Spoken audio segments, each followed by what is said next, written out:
Assalamualaikum, halo, semangat pagi. Besti.super.id yang super best. Senang sekali saya Rudi Sukmana dapat menjumpai Anda semua kembali dalam acara wawancara spesial Suara Pemerintah TV. Dalam kesempatan kali ini, saya mengajak Besti Super untuk berbincang dengan seorang perempuan yang luar biasa. Saat ini menjabat sebagai Wakil Ketua Umum Ikatan Pranata Humas atau Iprahumas. Beliau adalah Dr. Diah Rahmawati Sugianto, Magister Ilmu Komunikasi. Semangat pagi, Ibu Diah. Selamat pagi, Pak Rudi. Apa kabar? Baik, Ibu. Bagaimana kabarnya Ibu hari ini? Alhamdulillah. Sebelumnya kami mengucapkan terima kasih atas kesediaan Ibu meluangkan waktu untuk berbincang dengan Suara Pemerintah TV di sela kesibukan Ibu yang tentunya sangat luar biasa padat. Terima kasih juga Pak Rudi dan Suara Pemerintah TV sudah mengundang kami dari Iprahumas untuk bisa berbincang di sini. Baik, Ibu izinkan kita untuk langsung pada pertanyaan-pertanyaan, Ibu. Baik. Ibu, yang pertama mungkin seperti apa mungkin dijelaskan sedikit tentang Ikatan Pranata Humas atau Iprahumas Indonesia itu, Bu. Silakan, Bu. Ya, terima kasih Pak Rudi. Salam jumpa nih, salam kenal dengan para pemirsa. Saya Diah. Hari ini saya sebenarnya mewakili Ketua Umum Ikatan Pranata Humas Indonesia, Mas Torik Ramadhani. Kalau kita mungkin beberapa atau sebagian besar dari kita sudah pernah mendengar Iprahumas, Ikatan Pranata Humas Indonesia, sebuah forum ikatan, sebuah organisasi profesi para humas pemerintah gitu. Jadi mungkin masih banyak yang belum tahu bahwa struktural dan fungsional itu adalah dua jenis jabatan yang ada di dalam pemerintahan ya di bidang humas khususnya gitu. Jadi fungsionalnya bernama Pranata Humas dan kami berhimpun di tanggal 27 Agustus 2015. Iprahumas lahir di Bandung dan tahun ini kami akan memasuki usia 7 tahun. Ya, untuk tagline dan semangatnya adalah Iprahumas bertalenta, Iprahumas berprofesional gitu ya Pak ya. Juga tidak lupa kita ambil tagline dari berakhlak sesuai dengan arahan dari Dewan Pengarah kami. Baik, Ibu, sebagai sebuah forum atau ikatan yang anggotanya sebagian besar merupakan Pranata Humas di Indonesia, Bu, ya. Ya. Mungkin bisa disampaikan kepada kami, Bu, seperti apa, Bu, overview dinamika yang ada di lingkup Pranata Humas Indonesia dalam 1 tahun terakhir ini? Iya, dalam satu tahun terakhir itu banyak sekali dinamika yang terjadi gitu ya, yang kita juga rasakan tentunya bersama-sama karena kita masuk ke dalam masa pandemi COVID yang belum selesai begitu, dan tentunya ini membuat kita beradaptasi gitu kan ya. 1 tahun ini perubahan budaya kerja, kemudian juga interaksi di antara para pranata humas di Indonesia itu semakin dinamis tentunya gitu ya, karena semua dituntut untuk bisa memanfaatkan teknologi informasi, kemudian juga dituntut juga menjadi pranata humas digital begitu atau cyber public relations gitu Pak Rudi. Ya, juga terkait dengan kemajuan yang di bidang teknologi informasi, Bu, yang bisa dibilang kemajuannya begitu cepat dewasa ini ya. Untuk Iprahumas sendiri, apa yang telah dilakukan Iprahumas agar sumber daya manusia kehumasan bisa mengimbangi dengan adanya kemajuan teknologi informasi yang demikian cepat ini? Iya, tadi kalau saya di awal menyebutkan tentang tagline semangatnya Iprahumas, yang kita singkat dengan Ipra Humas terpesona, berakhlak. Gitu ceritanya Pak Rudi, terpercaya, profesional, bertalenta, dan berakhlak ini berorientasi pelayanan, kemudian akuntabel, kompeten, harmonis, loyal, adaptif, dan kolaboratif. Nah tentunya dengan semangat ini, kami di Pranata Humas ini terus mendorong supaya Pranata Humas dan Humas pemerintah ini kompeten dalam mengaplikasikan teknologi terkini. Yaitu dengan cara apa nih? Dengan cara memberikan pengetahuan dan keterampilan. Jadi ini senafas juga ya dengan GPR Institute gitu ya Pak Rudi. Dan dalam kondisi ini kita justru kondisi ini memberikan peluang yang besar bagi para Pranata Humas Indonesia.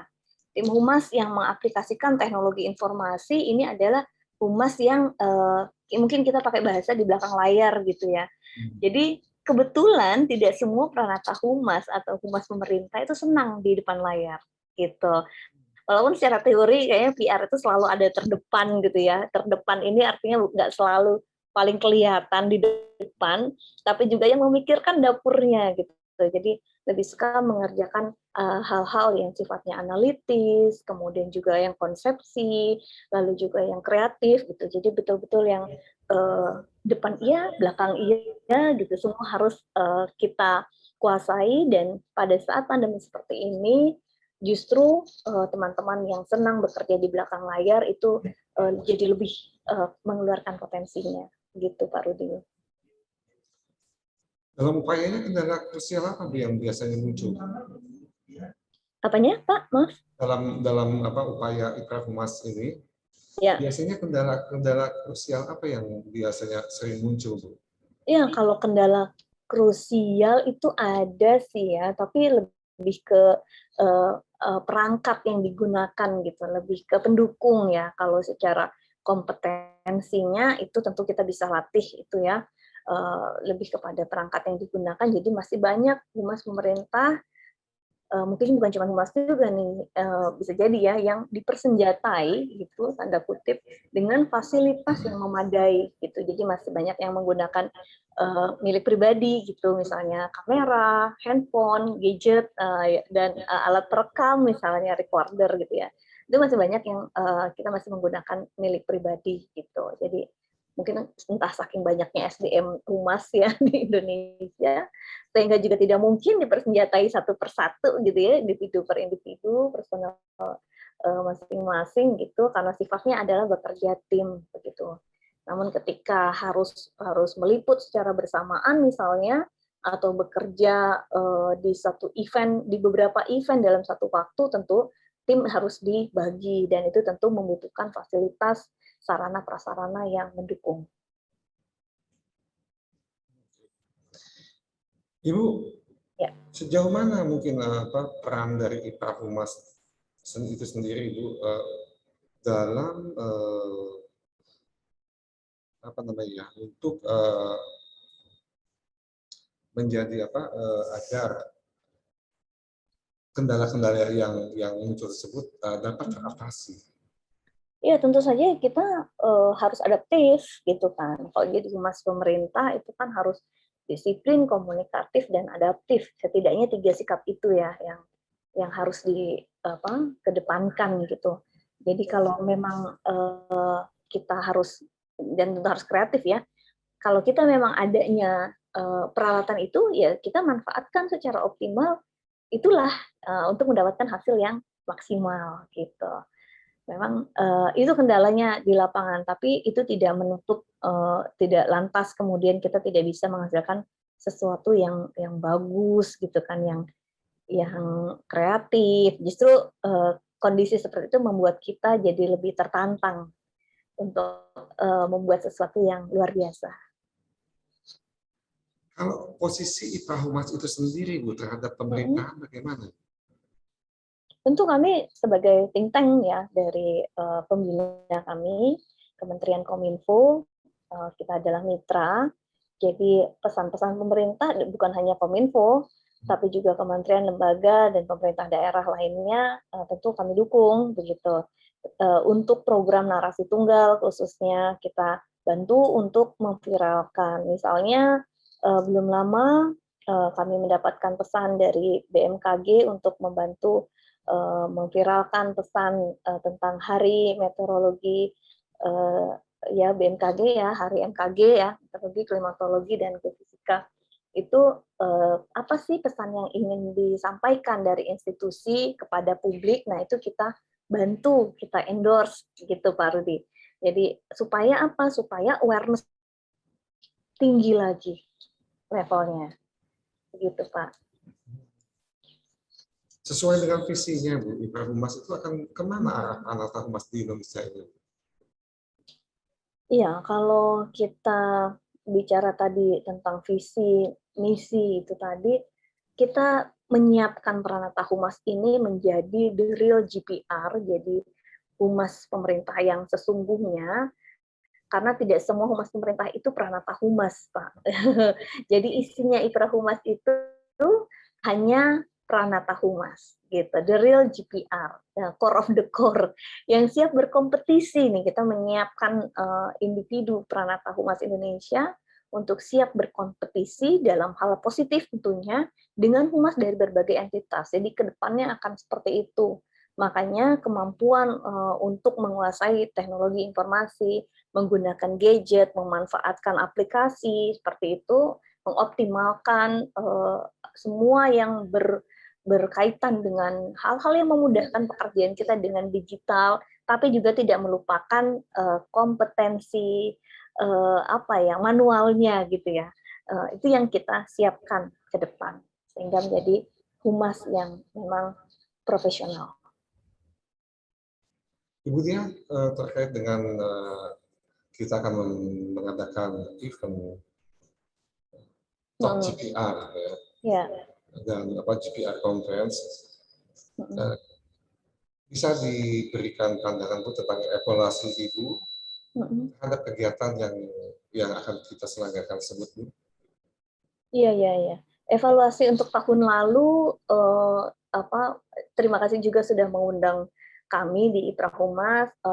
Kemarin Mas Gede ya Ketua PC Jawa Timur yang mewakili Mbak Melani selaku Ketua Umum pada periode tersebut gitu. Jadi itu perhelatan Top GPR Award 2021 dan juga konferensinya itu memang sangat patut diapresiasi. Karena pandemi kan belum usai ya, namun GPR Institute ya dalam hal ini tetap fokus memberi perhatian kepada para humas pemerintah. Jadi melalui kanal virtual, Top GPR Award ini dapat disaksikan oleh para humas pemerintah, baik yang bertugas di kementerian, lembaga, maupun instansi pemerintah daerah yang kita tahu Indonesia sangat luas gitu ya, sehingga penyelenggaraan secara virtual itu justru mendobrak ruang dan waktu. Iya, gitu ya Pak Rudi ya. Nah, dengan mengetahui adanya Top GPR Award 2021 yang kemarin itu, maka seyogianya para humas pemerintah ini termotivasi untuk ikut serta berkompetisi, ya kan, dan berkiprah melalui pekerjaan masing-masing dan tentunya secara lebih profesional, gitu Pak. Baik Bu, untuk harapan Ibu sendiri atau Ipra Humas terkait dengan penyelenggaraan GPR Conference dan Top GPR Award tahun 2022 ini bagaimana Ibu? Iya, kalau harapan saya tentunya berharap Top GPR Award dan GPR Conference 2022 ini menjadi ajang yang penting ya, yang menjadi catatan praktisi-praktisi PR di Indonesia khususnya. Jadi nanti harapannya itu bisa melibatkan lebih banyak humas-humas di kementerian, lembaga, daerah, dan mungkin juga dengan BUMN dan swasta. Saya juga berharap mewakili Ipra Humas agar setelah terpilih, ya kan, ada kategori-kategori itu ya Pak ya, setelah terpilih mendapatkan award, itu kemudian ada tindak lanjut yang bermanfaat dan konkret, yang semakin membuktikan bahwa tokoh atau instansi yang terpilih memang terbukti top. Nah, untuk konferensinya sendiri, saya berharap ke depan bisa berkolaborasi dengan program kami, Pak. Ada Call for Paper Pranata Humas Indonesia. Itu pernah diselenggarakan pada 2016 silam. Jadi itu sesuatu yang konkret yang bisa ditindaklanjuti dan bermanfaat untuk banyak orang, tidak hanya Pranata Humas. Kalau sudah bicara conference, call for paper, itu berarti outputnya adalah jurnal, sesuatu produk dokumentasi akademis gitu kan, dan bisa dijadikan sebagai sumber referensi ilmiah, sehingga semua bisa merasakan manfaatnya. Itu Pak Rudi. Baik Ibu, mungkin Ibu ada saran-saran yang ingin disampaikan? Sarannya kayaknya lebih banyak kolaborasi begitu ya Pak ya, untuk penyelenggaraan dan bukan hanya pada saat event mungkin ya. Karena memang kan kita melihat bahwa penyelenggaranya sendiri adalah GPR Institute gitu kan. Jadi saya berharap sekali penyelenggaraan ini konsisten dengan semangat GPR Institute itu sendiri, yang ingin melahirkan humas pemerintah yang adaptif terhadap perkembangan teknologi informasi, khususnya ya Pak ya, dan memanfaatkan media komunikasi. Dan saya rasa itu sudah terlihat ya dari tema yang dipilih tahun ini ya kan, optimalisasi digital GPR melalui era metaverse. Baik Ibu Diah, terima kasih telah meluangkan waktu berbincang dengan Suara Pemerintah TV. Semoga Ipra-Humas semakin maju, berkembang pesat dan selalu sukses. Amin ya rabbal alamin. Salam sukses juga untuk Suara Pemerintah TV dan teman-teman di GPR situ. Baik, terima kasih. Baik, bestisuper.id yang super best, demikian bincang-bincang kita dengan Wakil Ketua Umum Ipra-Humas Dr. Diah Rahmawati Sugianto, Master Ilmu Komunikasi. Semoga bincang-bincang ini bermanfaat dan dapat menambah wawasan kita tentang Ipra-Humas. Demikian, saya Rudi Sukmana undur diri. Sampai jumpa di lain waktu. Sukses selalu untuk Anda. Tetap sehat dan tetap semangat. Salam Super Best.